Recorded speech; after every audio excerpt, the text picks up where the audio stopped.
নমস্কার সুধীজন, আমি মৃত্তিকা আবার চলে এসেছি মৃত্তিকা নাথ চ্যানেলে।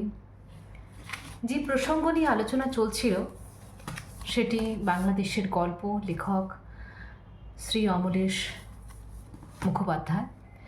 তার লেখা এই যে বই বাংলাদেশের গল্প, তার উপজীব্য বিষয়, গল্পগুলির উপজীব্য বিষয়, যতগুলি গল্প আছে মোটামুটি একই রকম উপজীব্য বিষয়ের উপরে লিখিত।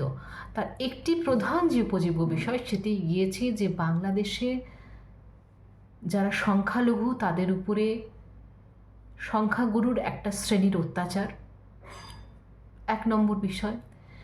2 নম্বর বিষয় সৃষ্টি ও স্রষ্টা, যেটি খুবই সংক্ষিপ্ত আকারে আলোকপাত করে লেখক বেরিয়ে গিয়েছেন। আর 3 নম্বর যে বিষয়, এটিও সংক্ষিপ্ত আকারেই আলোকপাত হয়েছে, কারণ প্রথম যে বিষয় যেটি মাইনরিটি সেকশনের উপরে মেজরিটি সেকশনের একটা সেকশনের অত্যাচার, সেটি ধরতে গেলে এই বইটিতে প্রায় 80%, 80% জুড়ে আছে। বাদবাকি যে 20% তার 10% ধরে নিতে হবে সৃষ্টি ও স্রষ্টা এই বিষয়ের উপর গিয়েছে। আর বাদবাকি যে 10%, সেই 10% জুড়ে রয়েছে বিচ্ছেদ। কিছু কিছু সিনেমা দেখলে, কিছু কিছু গল্প পড়লে, উপন্যাস পড়লে আমাদের চোখ দিয়ে আপনা আপনি জল পড়ে যায়। যেমন আমি যখন সেই রবীন্দ্রনাথ ঠাকুরের ছুটি গল্পটি পড়েছিলাম খুব ছোট বয়সে, যখন ফটিক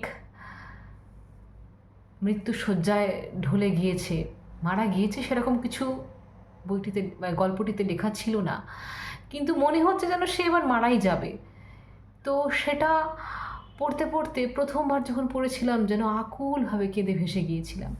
এরকম আরও অনেক আছে উদাহরণ, যে সিনেমা দেখছি আকুলভাবে চোখের থেকে জল পড়ে যাচ্ছে, গল্প পড়ছি আকুলভাবে চোখের থেকে জল পড়ে যাচ্ছে। এইরকম এখানে একটি গল্প আছে, বিশেষ করে লায়লা ফেরদৌসি বলে যে শেষ গল্পটি, সেই শেষ গল্পটি পড়তে পড়তে চোখে জল চলে আসবে। তো তৃতীয় বিষয়টি হচ্ছে সেই বিচ্ছেদের উপরে, বিচ্ছেদ। এটি আমাদের জীবনের একটা মানে কি বলবো, ভীষণ জরুরি একটা বিষয়, বিচ্ছেদ।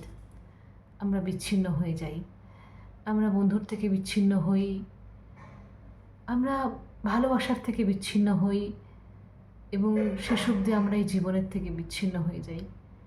তাই কোথাও না কোথাও মনে হয় যে লেখক কি শুনতে পেয়েছিলেন তার চলে যাওয়ার পদধ্বনি?